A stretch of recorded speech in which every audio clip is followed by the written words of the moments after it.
акам ҳайрон шуда мега дар хонаи мо туя ма хабар надорум чӣ хеле шуд. ای رفتی گپات فهمیده میشه که تو اکا داشته. значит مردهای خانتان یا خودشان مردگیان یا ناموس و غیرتشان مردگیه. اگر مردهای خانتان زنده می بود یا ناموس و غیرتشان زنده می بود هرگز این حل به حجاب به نمایش نمی برآمدی. از پیامبر خدا درود خداوند بر عباد به تو یک پیام دارم. در روایتی بیهقی آمده است که پیامبر خدا درود خداوند بر عباد می فرماید و شر نسائکم المتبرجات، یعنی بدترین زنان شما کسانی هستند که خود را به نمایش میگذارند. زنی که به حجاب به نمایش براید زنی دوزخی و لعنتی است. این سخن پیامبر خدا است که در روایت مسلم آمده است.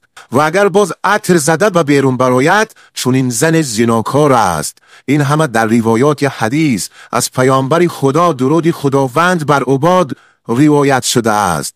من از پیش خود چیزی نمیگویم.